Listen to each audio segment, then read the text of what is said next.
Well, if you thought the first 3 weeks of the calendar year couldn't get any busier, you'd be wrong. JetBlue's merger with Spirit has officially been blocked after much deliberation and a lengthy trial. Let's wind the clock back though. In July 2022, JetBlue and Spirit announced their intent to come together and merge.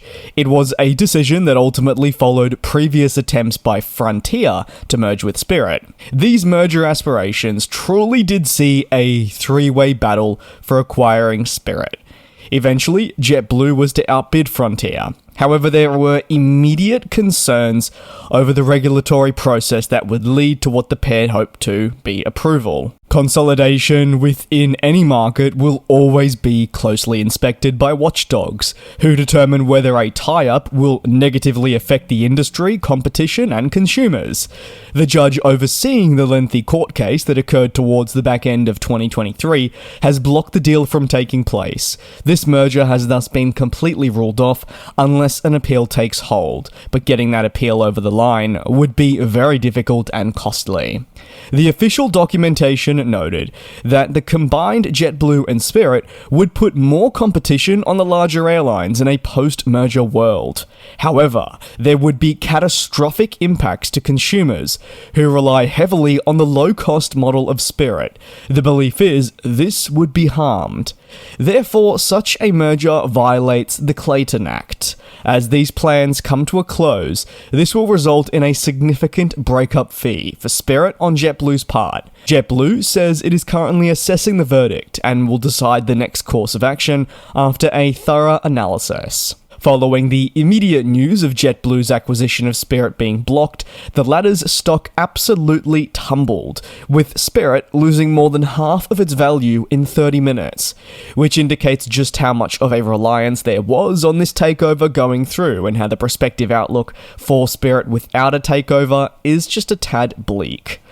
While there were onlookers, don't get me wrong, not in favour of such a merger, those equally, I think, understood how important this would have been for Spirit as a company to ensure their long-term survival in the market. The district judge handling the case said while Spirit isn't the largest airline in the United States, it's an airline that people love, and for its dedicated customers, there's a reason why they choose Spirit. If this company were to get absorbed by JetBlue, the judge truly believes there would be massive negative ramifications on its customer base, which is obviously one of the major points as why a merger wouldn't go ahead to begin with. Ultimately, following a rejection, there are visible concerns for the future of Spirit, which has been struggling for several years to turn over positive results. If JetBlue was seen as the saving grace for Spirit, while consumers love them per the district judge ruling, what is now next, and is that even relevant if Spirit can't survive long term?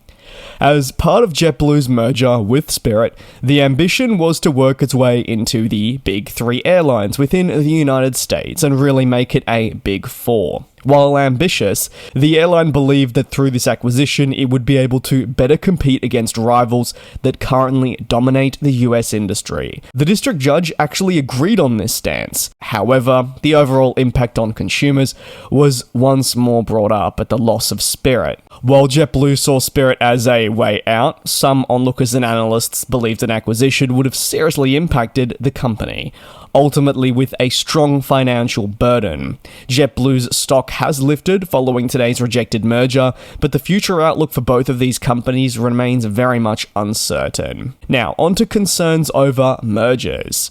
Ultimately, the merger I'm discussing today is not the only one that has been rejected in recent years, and actually isn't the only ongoing consolidation in different forms that we're seeing in our industry.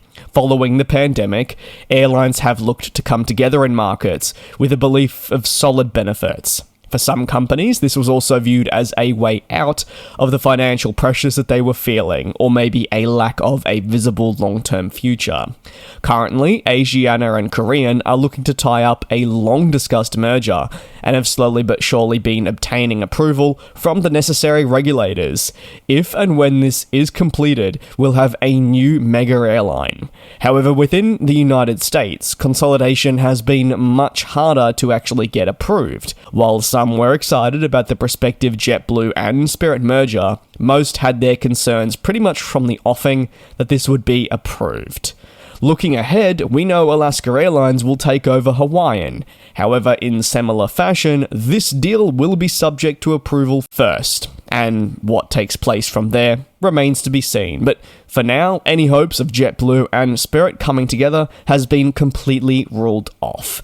Please do let me know your thoughts down below in the comments. What a start to 2024. It has truly felt like the longest 17 days I've ever experienced, and this really just tops it off with more fallout likely to come. Thanks a lot for your support. Take care. I will see you next time. And we'll fly.